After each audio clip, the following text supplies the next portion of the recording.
Bueno, seguimos en este 2.5 que hacéis ya, pero como contraportada y como todos los miércoles y como bien les decía al finalizar nuestro debate, victoria hacia el bien común. Y como siempre, detrás de ese título, siempre Iván del Caz. Bueno, buenos días. Buenos días, Joseba. Muy bien. Todo en orden. Extraordinario. Decía otro. Extraordinario y feliz. Y como un amigo mío dice, bueno, fantástico. Fantástico. Yo suelo decir, cuando escribo a veces en las redes, digo fantástico o perfecto. O sea, cuando, oye, te propongo perfecto. O sea, siempre sí. Igual es excesivo, ¿no? Pero bueno, lo hago. Vamos a seguir hablando del bien común y vamos a seguir hablando de ese congreso que se celebra dentro de 2 fines de semana. El 24 en Vitoria, hablando de valores, de la Fundación Valores.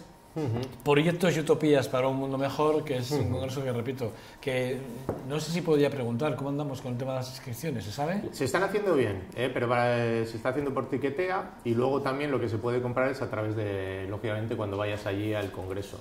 Pero bueno, para que nos hagamos una idea, por Tiquetea se vende un 25% de lo que luego es la afluencia y hace 2 años se llenó, se llenaron todas las butacas. ¿Lo del Brujo cómo va? ¿Las ventas de Brujo? Y el Brujo eso disparado, ¿no?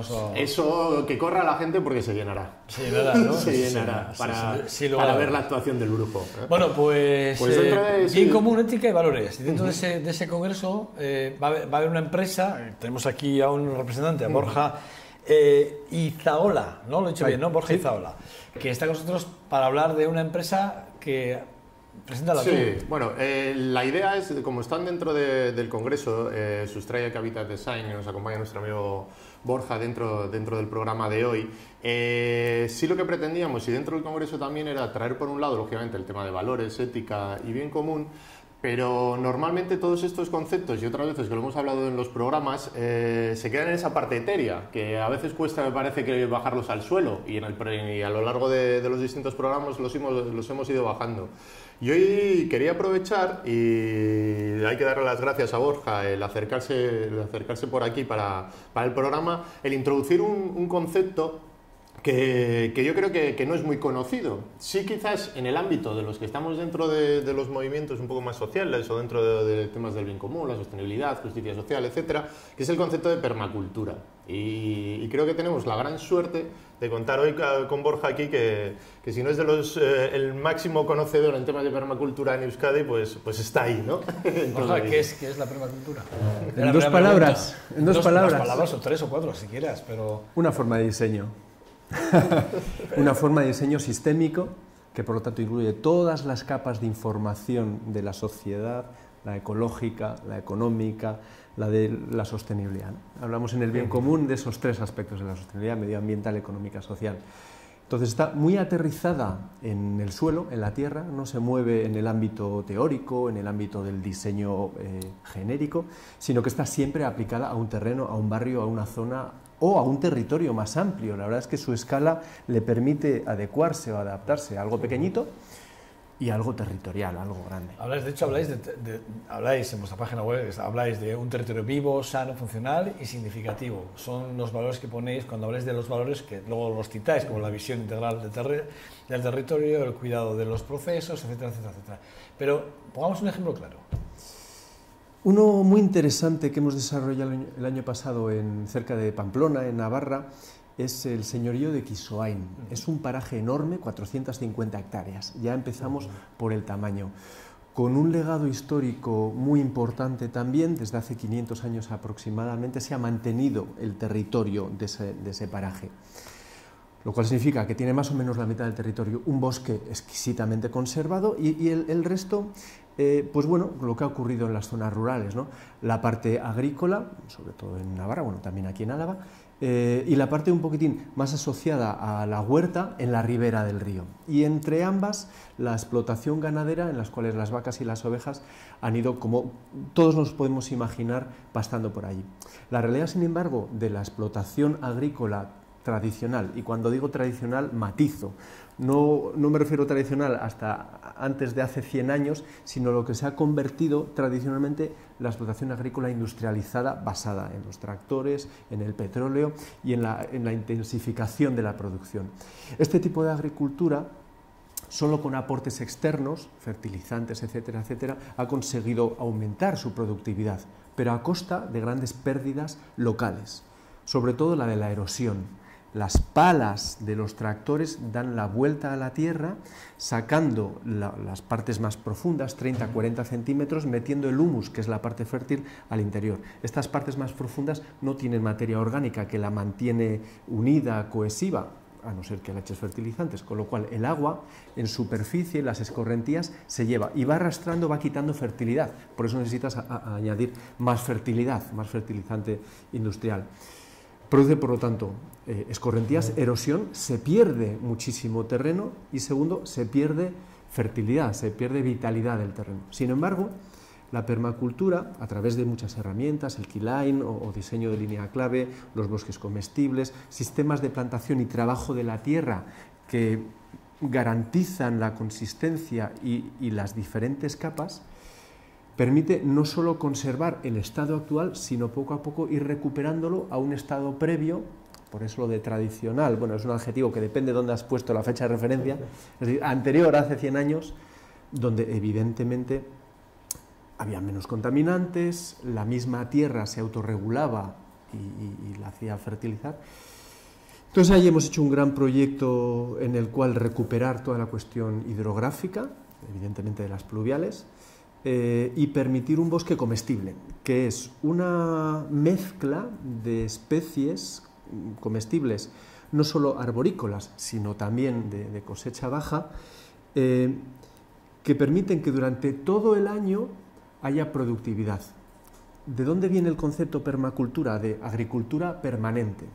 Frente a una agricultura estacional que solo produce una cosecha y que el resto del año, bueno, en el mejor de los casos se deja en barbecho y de manera natural ir recuperando, en otros casos se da la vuelta a la tierra, se quema y se queda la tierra seca. Claro, la tierra seca con el sol aún sufre más. Si hubiera una pequeña capa vegetal, hierba, alfalfa, algo, pues por lo menos estaría más protegida. Entonces, la agricultura permanente y por lo tanto, la permacultura y las herramientas permiten dar una vuelta a todo el sistema de explotación del terreno, en este caso, para que durante todo el año haya vida en él. Esto ha sido la parte, digamos, más agrícola o más rural, pero también allí hay un castillo antiguo, es patrimonio. Y parte del proyecto es programar una serie de actividades formativas para conocer los principios de la permacultura, generativas de empleo y economía mediante la manufacturación, venta, producción de grupos de consumo, etcétera, de los productos que salen allí y de las formaciones, y además proponer que algunas personas vivan allí y entonces se produzca esa pequeña repoblación rural que también es necesaria, con modelos de cohousing, de los que hablábamos antes, etcétera. De tal manera que en ese proyecto entra la parte social de generación de empleo y de volver a revitalizar un pueblo, la parte económica de producir productos vendibles a través de la agricultura, de la formación, etcétera, y la parte social de generar con los productores locales, agricultores y ganaderos, los vecinos, los propietarios y gente de fuera, pues bueno, ese tejido que va, bueno, en lo medioambiental, social, económico, va mejorando. ¿Cuál es la situación ahora mismo? Es decir, en ese enclave navarro. Es decir, ¿cómo ha quedado? ¿En qué punto estáis del proyecto? El proyecto está hecho, lo presentamos de hecho también en Camargo, un municipio de Cantabria que mueve todos los años una competición muy interesante de sostenibilidad, de principios ambientales. Quedó como reconocido, no recibió un premio, pero sí un poco el accessit o el reconocimiento, a la espera precisamente de lo que todos estamos esperando, que es la implementación, que es hacer la obra que requiere una importante obra civil de movimiento de tierras, de adecuación de terrenos, 2 balsas de agua, etcétera, y el funcionamiento, digamos, agroganadero. Sí que han entrado, la parte ganadera sí que ha entrado ya, que digamos que esa como inversión solo requiere una valla. En el bosque comestible se mezcla, no llego a decirlo, se mezcla la actividad ganadera con la agrícola y se considera que no hay mejor cortacésped que una oveja o una vaca, no hay mejor forma de airear y hollar el terreno que las pezuñas de las vacas, etcétera. Y por supuesto no hay mejor fertilizante que lo que van dejando detrás las vacas, las ovejas y las gallinas, que van dando vueltas por ese recorrido. Si comen sano, sí. Si no comen piensos... Por supuesto, Olga, decir que se retira toda fertilización química industrial, etcétera. Está claro. Deja de ser necesaria. Creo que es interesante para Vitoria el término, por eso quería introducir el término de permacultura, porque en algún programa ya hemos comentado que Vitoria-Gasteiz es la población que tiene una mayor extensión agrícola, que alguna vez en los programas lo hemos comentado, con lo cual yo creo que sí es algo que ir introduciendo todo esto alrededor de nuestra propia ciudad, es una pasada. Más cuando somos una ciudad en teoría green, que cuida como todo la el tema camiseta del medio ambiente. Borja, por cierto. Hombre, había venido con ella. Con la camiseta de Vitoria-Gasteiz. Y luego yo creo que hay un paralelismo claro en la permacultura. Para entenderlo, si te acuerdas, hicimos un programa con también los compañeros de AVE Laboratorios, Sí. que ellos, su filosofía es limpiar como limpia la naturaleza. Pues básicamente también la permacultura es todo eso, ¿no? Es decir, no vamos a hacer cosas contrarias a la propia naturaleza, al ecosistema y a la sociedad en la que convivimos, ¿no? Y lo que mueve esa sociedad. Entonces, yo sí, Borja, si quería introducir o ver desde tu perspectiva, no sé, no creo que te pongan un compromiso, en Vitoria, ¿cómo podemos introducir la permacultura? Porque hemos hablado de ella en los términos agrícolas o más agrícolas, digamos, pero como en una urbe, ¿no? Porque ya hay proyectos en Europa. Tú hablabas de bosques comestibles. Hay proyectos en Europa y en ciudades que son de jardines comestibles. Efectivamente. Entonces, pues, Qué interesante. Si quieres introducir todo esto... Hay un proyecto inglés muy interesante, el Incredible Edible, increíblemente comestible. Y a mí de los que más me gustan es en las paradas de tren, los típicos parterres que hay mal que bien cuidados, a veces con césped solo, nada más, y por supuesto restos de basura, plantar una huerta y que los transeúntes, al bajar en esta estación, al cambiar, puedan cogerse su hoja de acelga. Esto es real, hay fotos, Incredible Edible, su hoja de acelgas, o su alcachofa, o su tomate, y en vez de si vas a plantar un árbol, ¿por qué no plantas un manzano, o un peral, o un mandarino? Que todos ellos crecen aquí. Entonces, estos proyectos de transformar el concepto, es básicamente una transformación de conceptos. No hay ninguna dificultad técnica ni económica, perdona. No, perdóname tú, pero sí que hay un componente cívico muy importante, ¿no? Sí, pero... Ese componente cívico, si me permites, lo voy a... Te dejas sin parar, Sí, no, ¿verdad? por eso, pero lo voy a llevar a un proyecto que hemos traído aquí, Nevera Solidaria. Cuando lanzamos Nevera Solidaria... Pero no perdamos la perspectiva. Sí, pero no, porque voy a eso, al tema ético. Me ha surgido, Nevera Solidaria es una nevera en la calle, en la cual tú abres y puedes coger lo que hay dentro para comer. No hace falta, no va dirigida a la gente necesitada, sino al necesitado y al no necesitado. Tú vas allí y coges lo que quieras para comer y dejas lo que quieres para que otro lo coja. No ha habido ningún vandalismo en ninguna nevera y estamos hablando ya de bastantes ciudades y bastantes neveras puestas. Por eso yo creo que cuando hablamos del civismo de las personas somos mucho más cívicas de lo que creemos. Esos salvajes son minoría, digamos. Con lo cual yo creo que pruebas, y además para eso yo creo que deben de hacerse proyectos pilotos, en estos términos se podrían hacer. Es más, vamos a reconstruir un barrio y hay presupuesto para la reconstrucción de ese barrio. Todos estos conceptos no están entrando en el tema de coronación, ¿no? Y se podrían introducir. No estaría mal, no, pues mira, no es nada... Me parece una gran idea, es decir, y esa propuesta deberías de hacerla, por cierto. Mi frenazo, así, he metido el freno de mano, ¿no? Cuando he hecho el comentario sobre lo cívico. Es que hablamos de lo cívico como si fuera un problema, que no lo es, como ha dicho Iván, ¿no? Lo que pasa es que hay que dar oportunidades, y realmente las oportunidades que se están dando no favorecen este comportamiento procívico, prosocial, colaborativo, etc. En cuanto se ofrece el argumento de que se nos ha olvidado, que hemos perdido raíces, que no estamos acostumbrados, que tenemos malos ejemplos, deja de ser válido. Lo válido es que nos enfrentamos, personas desconocidas, con unas oportunidades de hacer las cosas de una manera. El único argumento es que somos procívicos, que podemos serlo si se nos da la oportunidad. El resultado o la experiencia es que sucede así. Por supuesto que en determinados extremos y tal hay vandalismos, pero eso no es representativo. La sociedad se retroalimenta de la misma manera que la naturaleza, que es de quien tomamos el modelo, se retroalimenta. Y eso es precisamente porque el ser humano no es ajeno a la naturaleza, no somos un invento que ha salido de otro planeta, hemos salido del mismo polvo cósmico que dicen algunos, tenemos el mismo componente microbiano, la misma proporción de agua, los mismos minerales que hay en todas partes. Somos lo que comemos, no deja de ser, o nunca ha sido más cierto que en esta ocasión. Por lo menos si tenemos la oportunidad de serlo. Entonces, ¿cómo esto se puede aplicar en la ciudad? Desde luego a través de los ejemplos, y Vitoria es un ejemplo de primeros y segundos pasos, igual es el momento de ir dando los terceros y los cuartos, de incorporar, por ejemplo, los huertos urbanos, sin ir más lejos. Lo que pasa es que, claro, en cuanto el huerto urbano empiezas a cerrarlo, a ponerle una puerta y un candado, entonces empiezas a comportarte como si eso estuviera cerrado y fuera ya no de todos, sino tuyo, y entonces ya... Bueno, ¿y cómo hubiera sido si lo hubiéramos dejado abierto con un setito donde pudieran, en vez de meter, de nuevo, en vez de meter la cortacésped de gasolina que echa humo, meter y ir rotando con 6 ovejitas y ya está todo el... ¿Cómo se puede meter en la ciudad?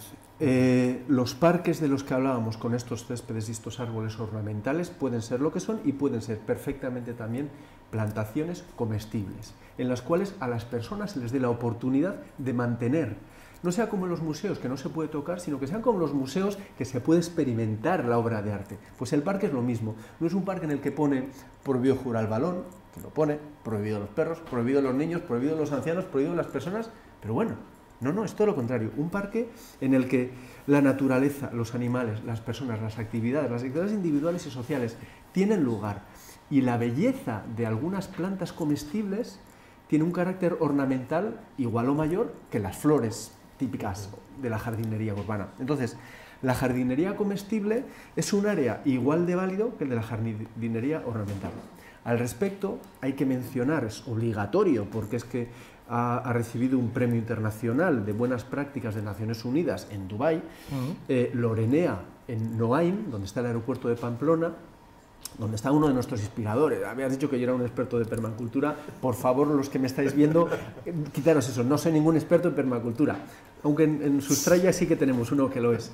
Y sobre todo nos inspiramos de quiénes son. Por ejemplo, Miquel Baztán, el jardinero de allí, de Noé. Claro, decir jardinero hoy en día es casi como algo romántico. Hace pocas cosas, sobre todo está así apoyado en el rastrillo fumándose un cigarro. No, ha hecho un proyecto tremendo, Lorenea, por favor, los oyentes que se metan y lo busquen en internet, donde, como os comentaba en Nikisoain, pero en un parque público, el parque público de allí, de Noain, los paseos se hacen recolectando tus arándanos, tus frutas, tus lechugas, etc. Al salir, te llevas una cestita, al salir los pagas.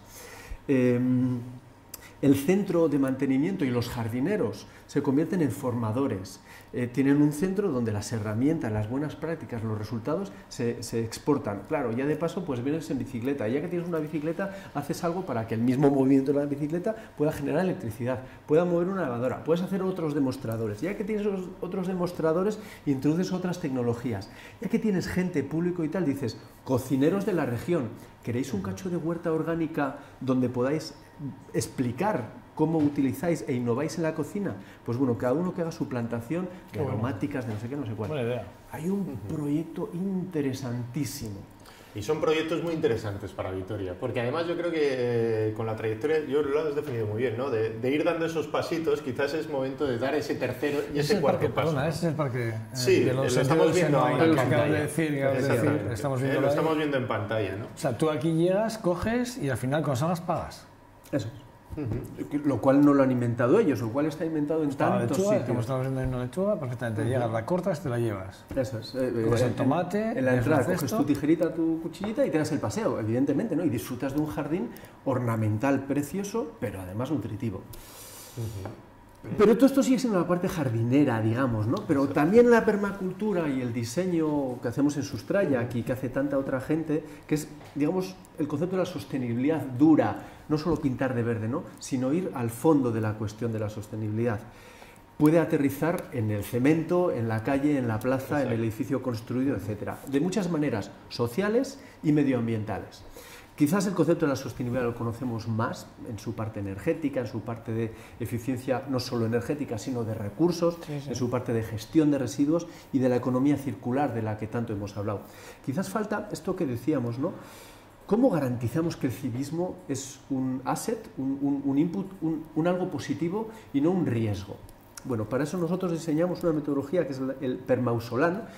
del Ausolán que conocemos, de nuevo del mundo rural, traerlo al barrio, ¿no? En el cual, siguiendo los principios, os había pasado por ahí también la imagen de los principios de la permacultura, siguiendo cada uno de esos 12 pasos, empezar pequeño, ir incorporando, hacer que cada actividad tenga varios resultados, etcétera, imitar a la naturaleza que hemos dicho antes. Siguiendo esos pasos se puede producir un modelo de gobernanza, un sistema de trabajo y de compartir los recursos permacultural, es decir, permanente, es decir, que ya no es solo sostenible en el ámbito teórico de indicadores, sino que en el día a día de las relaciones se pueden ir viendo esos pequeños pasos que en una espiral va dando vueltas y va ampliándose y quizás empieza en una calle, en una plaza, va saliendo al barrio, va creciendo en la siguiente vuelta a la ciudad, etc. La sensación que tengo, Borja, es que sí que es verdad que yo estoy sorprendido porque yo desconocía el término permacultura, pero sí que es verdad que da la sensación que hace falta pedagogía. Claro. Y mucha. Me da la sensación de, bueno, el proyecto en Navarra está muy bien, tal, no sé qué, bueno, Noain es maravilloso, me parece una idea fantástica, pero da la sensación que son conceptos que a mí como ciudadano, pues ahora mismo yo vamos, ni idea. Este tipo de cosas las descubro mucho gracias a Iván del Caz, es verdad, gracias a este espacio. Y lo cual, como yo, pues muchos que nos estén viendo lo estén descubriendo y esto es fantástico, pero hace falta pedagogía. ¿Cómo hacemos? Claro, porque el congreso, este día 23-24, es un congreso que está abierto a todo el mundo, que todo el mundo podrá ir.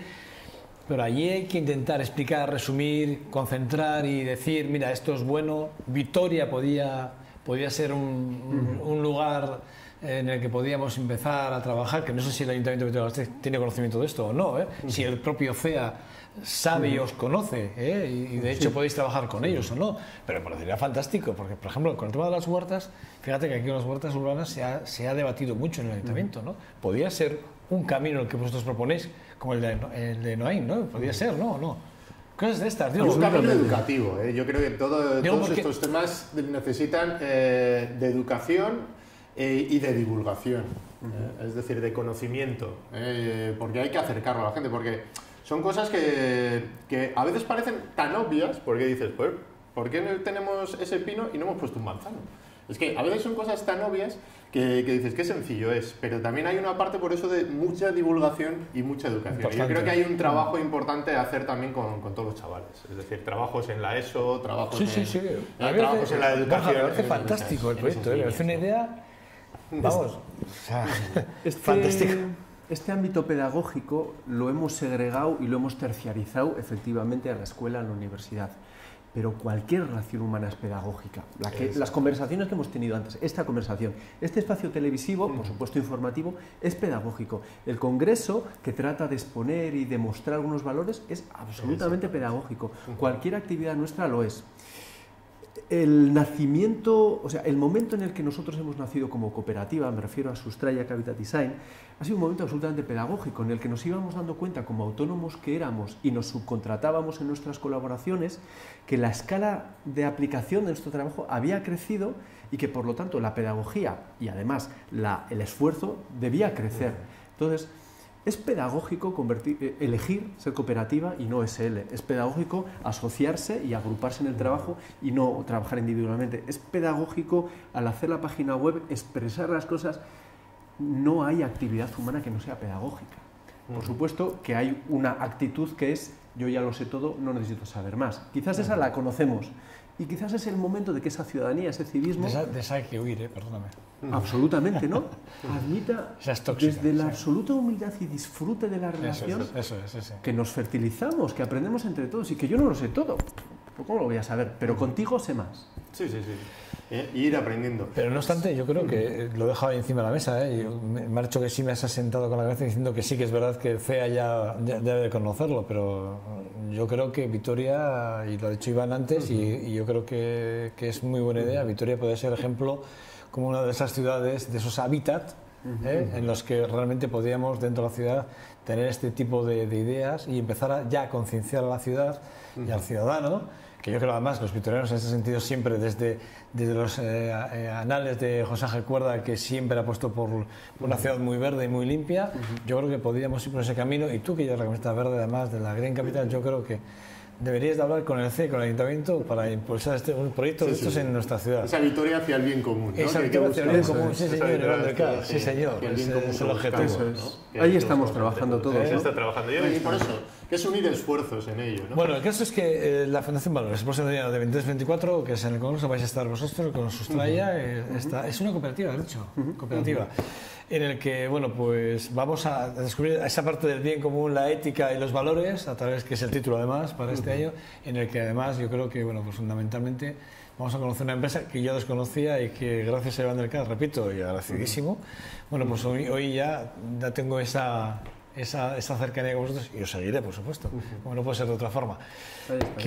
Muchas gracias. A ti. Se nos ha acabado el tiempo, pero... A vosotros, como siempre, por abrir el espacio para poder hablar de estos temas, ¿no? Y esa labor pedagógica que comentaba Borja. Habláis de la resiliencia, en un momento habláis de la resiliencia ecológica que en vuestra página, y es un término que es bonito, simplemente como suena, resiliencia. Y se va socializando poco a poco. Sí, en esa pedagogía, ¿no? Hay que introducir nuevos términos. Sí, importante e interesante. Borja, ¿qué es eso? A vosotros. Iván. Un abrazo, como siempre. Encantadísimo, a todo el equipo. amigo mío, esto es un placer. Como dice mi buen amigo John de Santos, jefe de la Relación Deportiva de esta casa, es un lujo poder contar con cosas como esta, con proyectos y empresas como la vuestra, Borja. Izaola, gracias. Gracias a ustedes. Bueno, nosotros hasta aquí. Este 2.5 Gasteiz era nuestra contraportada. Los miércoles invito a hacer bien común con Iván del Caz. Y cosas como esta, y repito, como un lujo, porque programas como este hacen de este programa enriquecer nosotros y ustedes, espero, que nada, que les espero mañana y espero que podamos hablar de ese primer round a favor del Baskonia, que hoy a las 8 menos cuarto tendrá lugar en el Fernando Mesalena, y que, bueno, para Teneco se venga hacia este hotel, en el Gran Hotel Agua, donde hacemos el programa, cabizbajos, y pensando que tendrán que hacer un buen partido el viernes, que también espero que no sea muy bueno, y nos llevamos los 2 puntos para Gracia. Bueno, será mañana. Agur, agur.